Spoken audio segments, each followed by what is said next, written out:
Israel जंग से पीछे नहीं हटेगा। डबल डील को इजराइल ने जलाना शुरू कर दिया है। तेल अवीव की आर्मी ने दक्षिणी लेबनान में हिजबुल्लाह के अंडरग्राउंड ठिकानों को जोरदार धमाकों से उड़ा दिया। उधर कतर में अमेरिका और ईरान की बैठक से पहले ही ईरान ने बैलिस्टिक ताकत का ट्रेलर दिखा दिया है।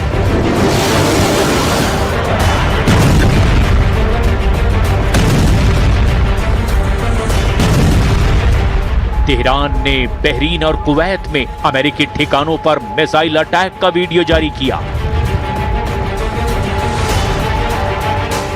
ट्रंप, तेहरान, हॉर्मुज और दोहा, मिडिल ईस्ट में फिर वही चार नाम जो तय करेंगे कि युद्ध होगा या शांति होगी।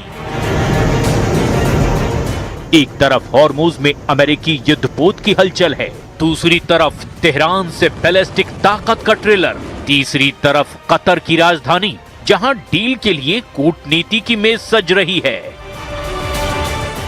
क्या ट्रंप मिलिट्री तैयारी पूरी करने के बाद बातचीत की टेबल पर बैठने जा रहे हैं? क्या ईरान हॉर्मुज को अपनी सबसे बड़ी ताकत बनाकर अमेरिका से डील करने जा रहा है? क्या अगले 48 घंटे में पूरे मिडिल ईस्ट की दिशा बदलने वाली है? क्या जो डील अमेरिका और ईरान में फाइनल हुई थी वो दोहा में टूट जाएगी? क्या ईरान कभी भी अमेरिका की शर्तों पर राजी नहीं होगा? क्या ट्रंप कभी भी ईरान को नहीं झुका पाएंगे? So Iran, as Secretary Rubio just said, Iran has a choice to make. It's going to be a responsible nation, or it can continue down this path to absolute ruin. And don't think for a second that President Trump isn't going to leave every option on the table to achieve not just our aim, the entire world's aim, that Iran never has a nuke.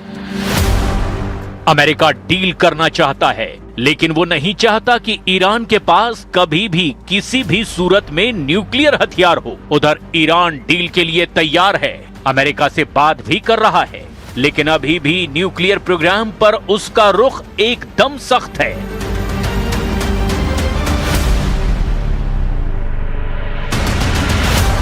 लेकिन सबसे बड़ा पेंच अभी भी Hormuz पर फंसा हुआ है। Iran पूरी तरह से हॉर्मुज पर अपना कंट्रोल चाहता है और ईरान की इस ख्वाहिश से ट्रंप नाराज हैं।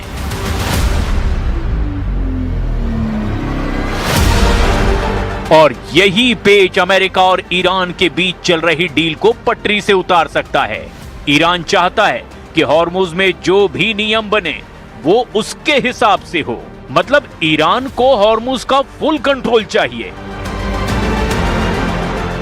ईरान को हॉर्मुज से गुजरने वाले जहाज से टोल चाहिए, लेकिन अमेरिका समझौते में आर्टिकल 5 डालकर ईरान का प्लान फेल करने में जुटा हुआ है।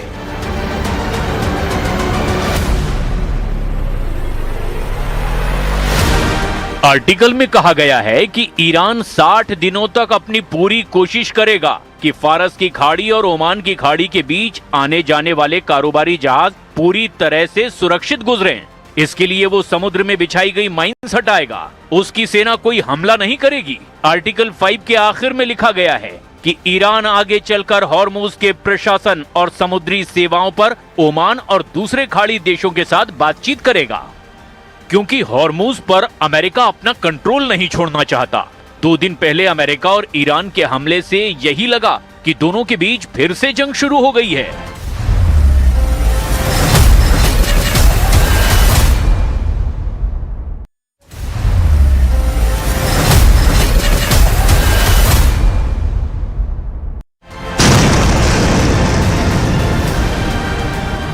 हॉर्मुज में ओमान की तरफ से गुजरने वाले जहाज पर हमला हुआ। हमले का आरोप ईरान पर लगा और इसके बाद अमेरिका ने तेहरान के ठिकानों पर हवाई हमले कर दिए।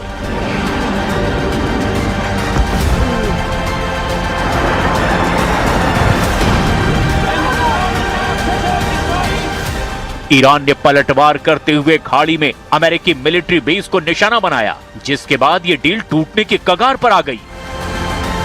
हॉर्मुज दुनिया के तेल की लाइफलाइन है। ईरान ने जंग में इसे सबसे बड़ी रणनीतिक ताकत बना लिया है। ईरान ने हॉर्मुज को एक्टिव किया तो अमेरिका ने अपनी नेवी की तैनाती कर दी। ये संकट इतना बड़ा हो गया कि पूरी दुनिया हांफने लगी। कई देशों में ऊर्जा संकट पैदा हो गया। अमेरिका ईरान की अपनी शर्तों के बावजूद डील करने के लिए तैयार हो गया।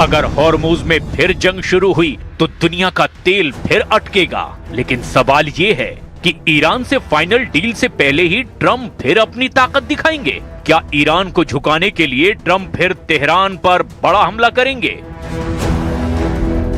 और अब सवाल सिर्फ हॉर्मुज का नहीं है, सवाल है कि क्या ट्रंप ने ईरान को बातचीत की टेबल तक लाने के लिए मिलिट्री प्रेशर बिल्ड करना शुरू कर दिया है? बातचीत भी, बम वर्षक भी, क्या यही है ट्रंप की डील पर डबल स्ट्रेटेजी?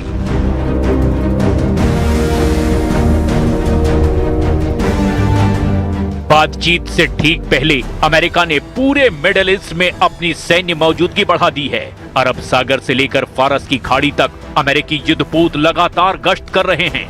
अमेरिका के एयरक्राफ्ट कैरियर फिर से अलर्ट मोड में आ गए हैं। मिडिल ईस्ट में फिर से मिसाइल डिफेंस सिस्टम एक्टिव हो चुके हैं और अमेरिका की एयरफोर्स के कई स्ट्रेटेजिक बॉम्बर पहले से तैयार रखे गए हैं।